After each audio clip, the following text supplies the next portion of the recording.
আমি যদি আরব হতাম, মদিনার ওই পথ, সে পথ দিয়ে হেঁটে যেত নূর নবী হজরত। এই কথাটি বলেছিলেন আমাদের বিখ্যাত কবি তার এক লেখনীতে, কাজী নজরুল ইসলাম। তো যে কোনো একটা দরকারে ঢাকার এই একটা কাজে আসছিলাম, তো দেখতেই পাচ্ছেন যে 17 তলা উপর থেকে ঢাকার শহর কত সুন্দর লাগছে, শুধু বিল্ডিং আর বিল্ডিং।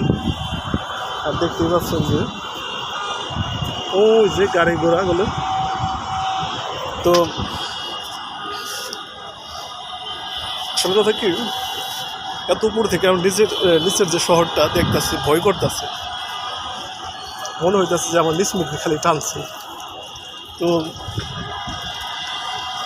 এরকম মুহূর্ত অবশ্যই আবার যারা অনেকে ভিডিও দেখেন বা অনেকেই এর চেয়ে অনেক বড় বড় দেখছে, কিন্তু ঢাকা শহরের মধ্যে মনে হয় যে এর চেয়ে হয়তো বড় জোর 20 তলা। আমি এখন মুখে সম্ভবত 20 তলার উপরে আছি, কারণ লিফটেই আর 2 তলা 3 তলা এমনিতেই উঠতে হয়েছে, লিফট উপরে লিফট নেই। তো খুবই ভালো লাগতেছে এরকম একটা মুহূর্ত ঢাকা শহরে দেখতে পেরে। দেখাই যাচ্ছে যে উড়াল সেতু, পদ্মপথের সেতু ঢাকার এই। তো আমি পরে বলবো কমেন্টসে যে এই জায়গায় বাংলাদেশের যে শিশু নেতারা আছে তাদেরও অফিস, যতটুকু জানি 2-3 তলার মধ্যে। আমি নামাজ পড়তে উঠছিলাম, আর যে কোনো একটা দরকারে আসছিলাম, অবশ্য কমেন্টসে পরে বলবো। তো অবশ্য পরিবেশটা আপনাদের দেখাই, খুবই সুন্দর। এত উপরে মসজিদটা দিছে উপরে, হয়তোবা এটা ফাঁকা ফ্লোর। খুবই ব্যস্ত শহর, ব্যস্ত এরিয়া ঢাকা শহর।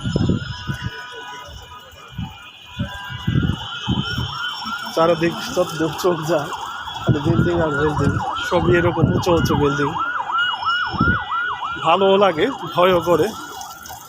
কত সুন্দর পাহাড়ি ডিজাইনের। ওই একটা দেখতে পাচ্ছেন যে যেটার উপরে কেরান একটা, মানে 4টা পাখার মতন আর কি একটা বিল্ডিং। ওইটা দেখতেই পাচ্ছেন যে গ্লাস করা বিল্ডিং, কত পদের বিল্ডিং। তো আসল কথা কি, আমি প্রথম নবীর শানে যে কথাটা লিখলাম বা বললাম, অ্যাকচুয়ালি আমাকে উদ্বুদ্ধ করে যে এরকম ইসলামিক চিন্তাধারায় আমাদের বিশ্বকবি বা বাংলাদেশের জাতীয় কবি কাজী নজরুল ইসলাম, তিনি এরকম এত সুন্দর কথাগুলো লিখেছেন যে আমি যদি আরব হতাম, মদিনার ওই পথ, সে পথ দিয়ে হেঁটে যেত নূর নবী হজরত। তো ভালো লাগে ইসলামিক চিন্তাধারা।